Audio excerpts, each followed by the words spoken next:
Matali, Bacalek Wakil Dewan Syuro PKB, Kabupaten Sumbawa, calon anggota DPRD Kabupaten Sumbawa, daerah pemilihan Dapil 1, Kecamatan Sumbawa, Moyo Hilir dan Moyo Utara. Sosok sederhana, PK terhadap sosial, bersahaja dalam bermasyarakat, serta kokoh pendirian dalam menjaga nilai-nilai keislaman, menjaga Bhinneka Tunggal Ika, dan sikap toleransi yang tinggi dalam beragama, berbangsa, dan bernegara. Sosok yang kukuh dan teguh pendirian, konsisten dalam perjuangkan hak-hak masyarakat, sosok politisi yang agamis, organisatoris, dan memegang prinsip riang gembira politik kesejahteraan untuk mewujudkan Sumbawa dan Indonesia yang aman, damai, adil, dan makmur, yang merata bagi masyarakat Sumbawa, khususnya PKB Maras. Mohon doa dan dukungan. Pilih bakal calon legislatif, Matali. Ikhtiar bersama PKB. Daerah pemilihan, Kecamatan Sumbawa, Moyo Hilir dan Moyo Utara. Halo, berjumpa kembali dengan kami di sini Marjoni TV. Dan pada malam hari ini kami kedatangan tamu yang sangat spesial, sangat luar biasa. Namun sebelumnya kita perkenalkan dulu. Saya Acong Misbah, di samping saya ada. Halo guys, kembali lagi dengan aku Suci. Suci. Oke, makasih. Nama saya Matali alias M. Ali Murtado. Kalau saya nama panggungnya kata tamu kemarin Bule, tapi aslinya Saifullah Maskur. Halo. Oke, inilah teman-teman, pada kesempatan kali ini kita bisa ngumpul bareng. Dan alhamdulillah pada malam hari ini temanya santri berpolitik. Santri berpolitik ya. Santri berpolitik. Unik ini. Dan pertanyaan saya langsung tertuju ke Bapak Ali Murtado Sebagai narasumber yang, dan kebetulan pada malam hari ini beliau datang jauh dari tanah Sumbawa besar. Wow, tepuk tangan dulu dong, tepuk tangan dulu. Pak Ali Murtado. Oke. Di sini tadi sudah saya sebutkan Pak Ali Murtado dengan sesuai dengan tema santri berpolitik. Bisa dijelaskan Pak Ali? Ya, sebenarnya sudah hal yang tidak tabu lagi santri berpolitik. Sebenarnya berkaitan dengan masalah politik dan berkaitan dengan santri. Berbicara tentang sosial atau status sosial di masyarakat, santri ini adalah bagian dari sosial masyarakat. Sehingga keberadaan santri ini tidak hanya sebagai seorang yang harus belajar agama, mengajarkan agama, kemudian nyantri di pesantren, dia keluar harus menjadi seorang kiai. Tapi bagaimana santri ini memiliki beberapa peran yang sangat luar biasa, kiprahnya di masyarakat. Sebenarnya tidak hanya di politik, tapi di ekonomi juga, di sosial kemasyarakatan dan juga di politik. Tapi Pak Ali, asumsi selama ini yang ada di masyarakat kita, bahwasannya politik itu kejam. Politik itu kotor. Nah, itu maksudnya. Nah, dengan tema tadi, masa iya seorang santri akan terjun ke suatu hal yang kotor, yang kejam? Tapi Pak, sebelumnya sekarang lagi tren sih, santri kadang-kadang si ustadz atau artis sekarang banyak kok masuk ke dunia politik. Bener nggak sih? Benar banget. Bener banget. Cici kok lemes banget sih? Aduh, belum masuk banget. Ayo semangat gitu. Ya Pak, tapi menyambung tadi ya pertanyaannya host, kadang-kadang kemarin juga presiden aja menggandeng santri atau ulama untuk lebih semangat dan mendapatkan soal lebih. Menurut Bapak gimana tanggapannya? Baik, terima kasih. Jadi pertanyaan host ini sangat ekstrim berkaitan dengan politik, sangat mengerikan. Seakan-akan politik itu seperti hantu, seperti apa? Sebenarnya politik ini kan adalah suatu bagian dari siasat, bagaimana kita menggerakkan orang untuk suatu hal dan tujuan tertentu.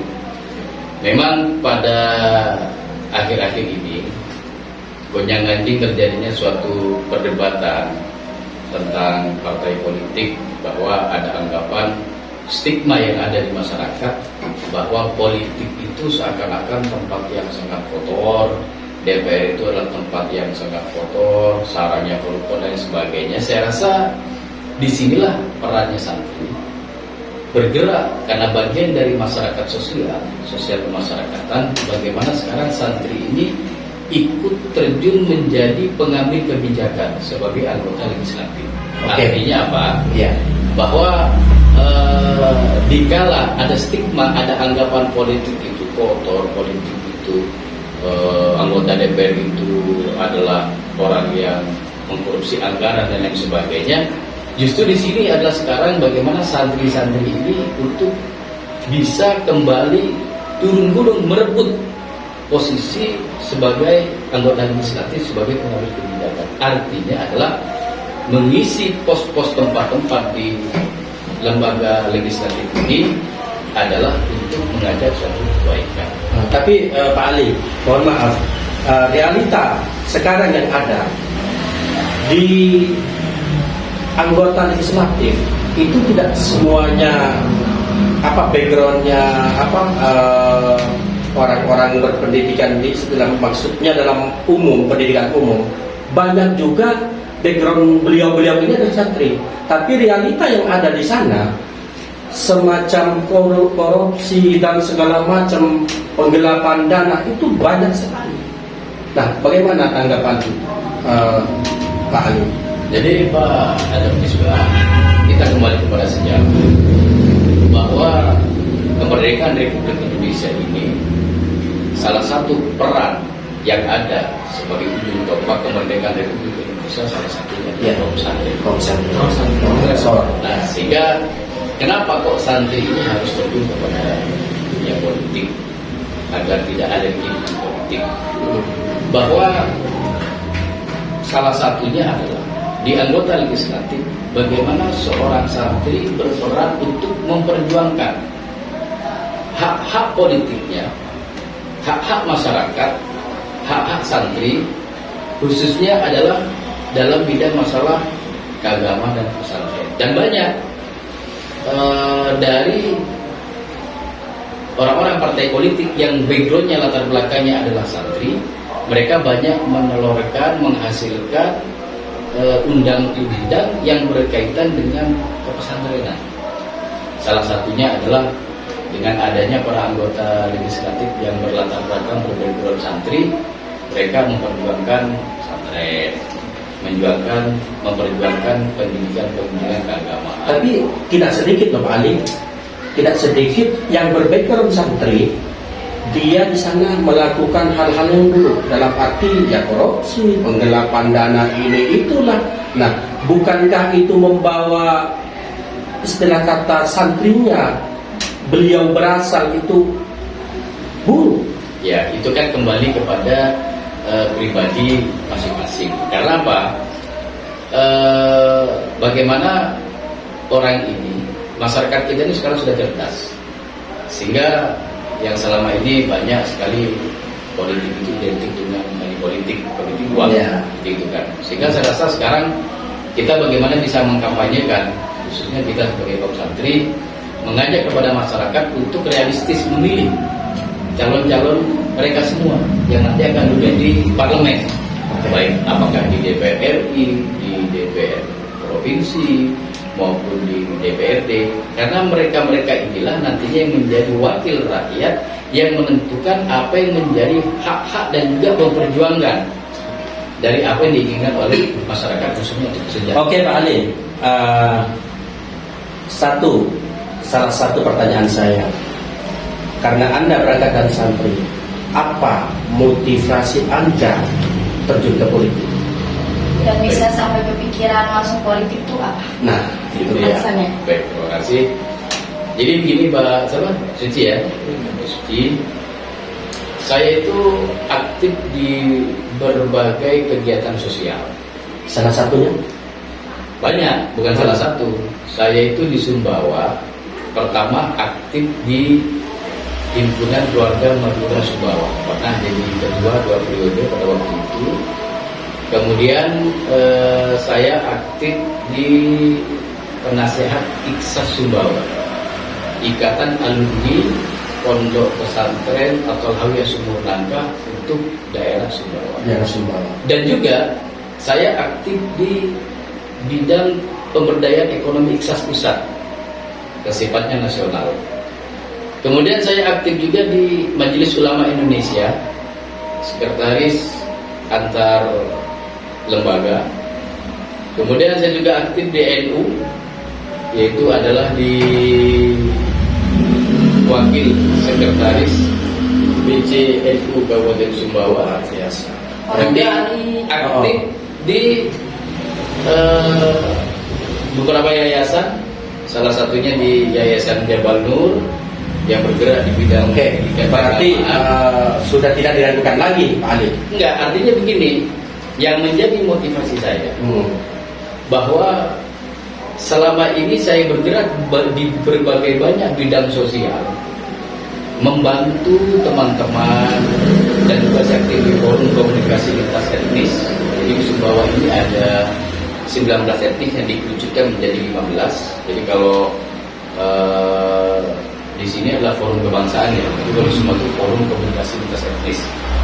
Sehingga selama ini kita bergerak di kegiatan sosial semua, gitu ya.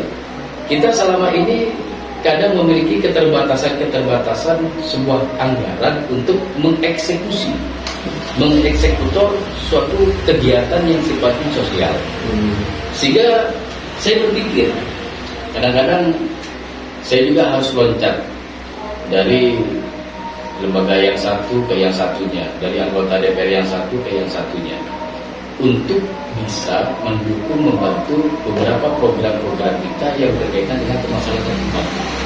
Sehingga dengan dasar ini saya punya pemikiran, di dalam kalangan santri saya atau siapapun, mereka masuk dan dipercaya oleh masyarakat mendapat amanah di 2024 untuk menjadi seorang anggota legislatif, maka dengan secara otomatis tanpa diminta pun mereka, para anggota legislatif terpilih ini sudah memiliki bayangan bahwa dalam pokok pikiran anggaran yang sudah ditetapkan oleh daerah, oleh negara ini akan diarahkan kemana. Berarti kesimpulannya, motivasi Anda apa? Ya, artinya motivasi saya untuk masuk partai politik ini, bagaimana kalau selama ini saya bekerja dan teman-teman dengan tanpa anggaran kita dengan swadaya bisa, otomatis dengan kita bergerak di legislatif ini, apabila Allah menakdirkan dengan anggaran yang ada, maka kita akan lebih mempercepat apa yang menjadi harapan-harapan, visi dan misi dari beberapa organisasi tersebut yang memang betul-betul sangat membutuhkan anggaran dari negara atau daerah. Oke, Pak Ali. Pak, aku mau tanya yang ringan-ringan saja. Sebenarnya untuk menjadi seorang caleg ya, itu syaratnya apa aja sih?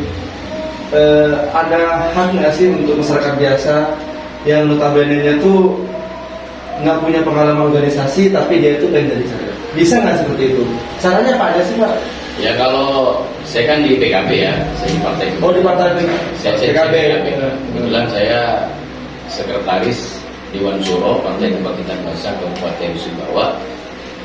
Syaratnya kalau secara administrasi untuk ijazah sampai saat ini nasional bahwa anggota legislatif itu adalah ijazah SMA.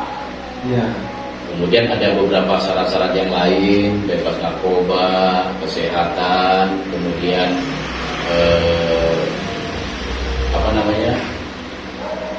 ya ujian-ujian yang lain lah, uji kelayakan dan sebagainya. Kalau persyaratan itu ya kita warga negara Indonesia, kemudian adalah kita berijazah minimal adalah SMA. Tapi itu ada nggak, Pak? Contohnya nih, itu orang berpengaruh bisa diusung dari calon, itu bisa ya? Kalau dari sana? Ya, karena memang undang-undang kita yang di Republik ini bahwa untuk menjadi anggota legislatif itu membutuhkan kan ada hitung-hitungan jumlah suara. Jadi ada istilahnya kalau di KPU itu ada dibagi 3 yang terbarukan. Artinya kan setiap daerah wilayah ini kan memiliki suatu perbedaan jumlah penduduk. Kalau di Sumbawa itu dalam dapil kota, saya masuk di dapil kota di Kecamatan Sumbawa, Moyo Hulu dan Moyo Hilir. Di sana dalam satu kursi itu bisa untuk 4.000, saat itu sudah insya Allah sudah punya jatah satu kursi seperti itu. Jadi dapil kota itu ada 9 calon. Kemudian untuk suara setelah dikumpulkan berapa ribu, semua 4.000, nah itu atau berapa, atau 5.000 ya. Kemudian berapa setelah dibagi nanti sesuai dengan jumlah dan sebagainya, maka nanti akan mendapat dari itu. Oke Pak Ali, dari tadi si Cuci nyolek kayaknya si Cuci ada yang dipertanyakan. Apa sih coba? Aku mau nanya nih, kenapa Bapak Ali ya? Kenapa Pak Ali masuk partai PKB? Kenapa nggak partai yang lain? Maksudnya apa hal spesial dari PKB itu? Ya sebenarnya kalau saya lihat ya, semua partai politik itu ada prinsipnya sama. Karena orang untuk menjadi seorang anggota DPR atau mengabdi masyarakat dalam politik itu pasti masuk kepada partai politik. Hanya memang dari visi dan misi itu ada beberapa perbedaan dan beberapa gerakan-gerakan. Kenapa kok saya masuk ke PKB? Ya. Pada prinsipnya sudah ada beberapa partai politik yang sempat mengajak saya. Ada dari partai lain ada yang ingin melamar ya, bukan melamar, artinya mengajak saya untuk ikut bergabung gitu kan. Ikut bergabung, tapi kenapa kok pilihan saya di partai politik di PKB? Iya. Yang pertama, saya itu adalah santri pernah mondok, walaupun saya hanya makan tidur di pondok dan mengabdi. Kemudian yang kedua, saya adalah aktivis atau warga Nahdien. Ya. Yang ketiga, dalam Partai Kebangkitan Bangsa ini, pendirinya adalah para ulama-ulama NU. Kemudian yang mendirikan partai politik ini adalah para ulama-ulama mukasyafah Nahdlatul Ulama yang pada waktu itu adalah menjadi corong aspirasinya warga Nahdien di partai politik. Tapi Pak Ali, bicara masalah pendiri, saya kira bukan hanya PKB. P3 yang pertama istilah kata dibandingkan PKB itu kan P3 dulu. Ini adalah pendirinya juga para ulama. Kenapa nggak milih P3 seperti itu? Ya karena memang di PKB ini tidak bisa dipungkiri dalam sejarah pada waktu itu SK-nya menggunakan SK Nahdlatul Ulama, misalnya seperti itu. Dan para tokoh-tokoh Nahdlatul Ulama. Karena apa? Di dalam suatu gerakan PKB dengan NU dan tetapinya warga Nahdien ini ada kesamaan. Dari mulai amaliyahnya, dari mulai gerakannya, perjuangannya. Tapi P3 juga seperti itu loh Pak Ali. P3 lebih tua P3 kan, maksud kami kan lebih dulu P3 dan pendirinya juga para ulama juga, orang-orang NU juga seperti yang Pak Ali sampaikan barusan, pahamnya juga NU seperti itu juga. Mungkin maksud saya, pertanyaan saya, mungkin apa spesialnya dari PKB menurut Pak Ali? Ya kalau saya kalau bicara tentang spesial, kembali kepada tema, karena tema ini sangat menarik sekali ya. Jadi santri ber-PKB, sehingga yang banyak memperjuangkan aspirasi santri untuk saat ini di era saya ini saya lihat adalah memang di Partai Kebangkitan Bangsa PKB. Dan itu sangat jelas. Bahkan ketua umum kita pun juga adalah panglima santri Gus Muhaimin. Nah seperti itu. Artinya bagaimana Bapak Pak Misbah, seorang pejabat, apakah dia DPR, apakah dia seorang bupati, apakah dia seorang presiden, sebenarnya tidak terlalu banyak yang diharapkan. Satu pejabat itu apa? Tanda tangannya inilah yang bisa merubah nasib rakyat dan bangsa. Sehingga kita harus berhati-hati betul untuk memilih calon-calon rakyat kita, pemimpin-pemimpin kita. Karena apa? Tanda tangannya ini loh yang sangat luar biasa. Tidak mudah. Kalau Pak Ali sendiri asal dari mana sih? Asli dari Sumbawa? Ya, saya lahir di Madura. Jadi kalau mau ceritanya Bisa? panjang nih, jalan ceritanya panjang. Gak apa-apa ya, saya cerita ya. Dari Madura. Saya lahirnya di Madura. Lahir di Madura. Ya. Besar di Sumbawa. Jadi gini, boleh saya cerita ya? Boleh, tapi enggak durasi, Pak. Oh, iya. Singkatnya gini, saya dilahirkan di Tanah Madura, Tanah Madura. di daerah Bangkalan, Desa Mudul, daerah pesisir. Kemudian saya dibawa ke Kalimantan, ke samping, 1 tahun pada waktu itu. Walah. Setelah dibawa ke Kalimantan oleh bibi saya, akhirnya saya dibalikkan ke Madura lagi dan dibawa ke Jakarta. Sehingga saya kecil, SD, dari kecil umur 2 tahun sampai SD ini saya di Jakarta. Berarti dari kecil sudah lalu lalang ya, nggak bolang. Nah, bolang ya. Jadi saya di Jakarta, kemudian saya mondok, SMP, SMA di Madura, kemudian sempat kuliah juga. Saya Di mana kuliah? Universitas Suprojoyo. Yang Madura, sekarang- Bangkalan. di Madura. Sekarang rektornya itu Pak Safi itu adalah senior saya, beliau, alhamdulillah. Kemudian di Fakultas Hukum, saya hukum peradilan. Kemudian setelah saya lama pada waktu itu akhirnya saya memutuskan untuk nikah, dan saya nikah ke Sumbawa pada waktu itu, dan akhirnya saya tetap menjadi orang Asli Sumbawa. istri asli orang Sumbawa. Istri saya lahir di Sumbawa, sehingga ada satu filosofi di mana kaki berpijak di situ langit tidak jujur.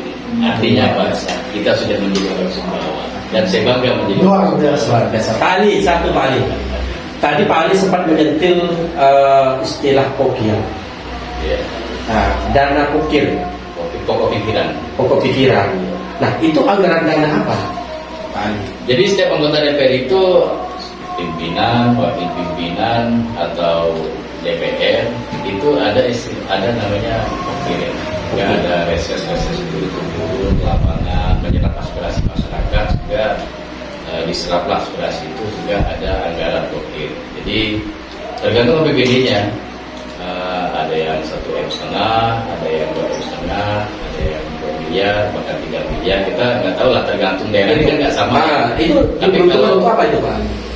Jadi kebutuhannya adalah untuk apa yang menjadi kebutuhan dari masyarakat yang ada di dapil. Sehingga dana- Khusus yang ada di dapil. di dapilnya. Seandainya Pak Ali jadi nih nanti Iya. dikatakan, amin. Amin. Otomatis Pak Ali ada anggaran dana pokir itu. Nah, Pak Ali di Sumbawa, saya di Bogor, saya mengajukan ke Pak Ali tidak bisa. Seandainya. Kita bicara tentang Sumbawa yang lebar. Iya, nah, kan makanya saya nanya. Artinya penonton juga bisa tahu gitu, tidak asal mengeluarkan dana pokir tersebut kan Jadi begitu. setiap daerah ini kan punya dapil daerah pemilihan masing-masing. Dan kita memprioritaskan bagaimana di daerah kita ini sejahtera seperti itu, dan dana pokir ini bisa dianggarkan untuk kegiatan-kegiatan seperti kegiatan sosial, kemasyarakatan, ekonomi, pendidikan, dan lain sebagainya. Kalau DPR itu dia jadi kan nyalonin DPR itu ya, itu biasanya suka gagal gitu. Nah kalau Pak Ali sendiri udah gagal berapa kali sih? Saya sebenarnya baru sekarang. Oh, Jadi ya. baru sekarang saya diminta untuk mencalonkan, karena salah satunya ada perintah dari kiai saya, guru saya kurang paham lah. Mungkin beliau yang lebih tahu bahwa alam apa saya bergerak di politik. Ya salah satunya adalah memperjuangkan hak-hak yang berkaitan dengan keumatan dan memperjuangkan hak-hak yang berkaitan dengan masyarakat dan sebagainya.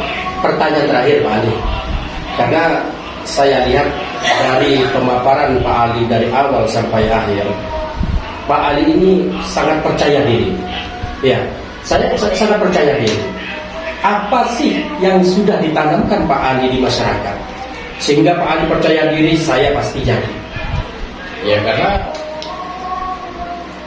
dalam Ihya Ulumuddin juga diterangkan di sana bahwa ada yang namanya dot, prasangka. Prasangka ini ada husnudon, ada suudon. Saya sebagai orang Islam, sebagai Muslim, sebagai warga Nahdlatul, sebagai santri, saya selalu berprasangka baik bahwa perjuangan saya ini akan diterima oleh Allah Subhanahu wa Ta'ala, sehingga apa yang sudah saya lakukan selama ini memang betul-betul saya lillahi ta'ala, memang betul niat membantu, ikhlas dan Allah.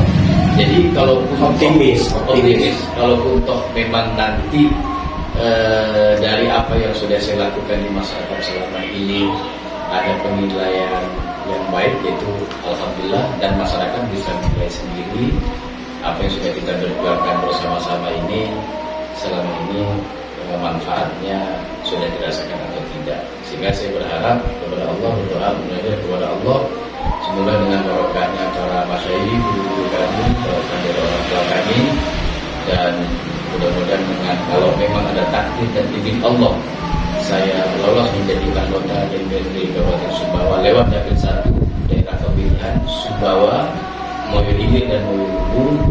Insya Allah akan lebih memaksimalkan lagi perjuangan untuk keumatan dan kemasyarakatan. Luar biasa. Oke, Ali, terima kasih atas waktunya. Semoga kita bersama ikut mendoakan juga ya. Semoga apa yang diinginkan Pak Ali bisa tercapai. Dan untuk para pemirsa, mungkin sampai di sini dulu perbincangan kami dengan Pak Ali Murtado. Kita doakan bersama semoga Pak Ali Murtado bisa terpilih dan bisa menjadi anggota Dewan Dapil 1 Kota Sumbawa. Amin. Allahumma amin. Oke. Jangan lupa Pak, subscribe dong. Oh iya, jangan lupa subscribe, komen, share supaya channel ini terus berkembang dan maju. Oke. Pak Ali, makasih. Suci, mungkin ada yang ini kata-kata terakhir. Closing. Semangat kok gini? Semangat gitu. Bagaimana semangatnya? Oh iya. Nomor satu. Nomor satu. Semangat. Pak Ali, sukses Pak Ali. Siap, terima kasih. Oke, assalamualaikum warahmatullahi wabarakatuh.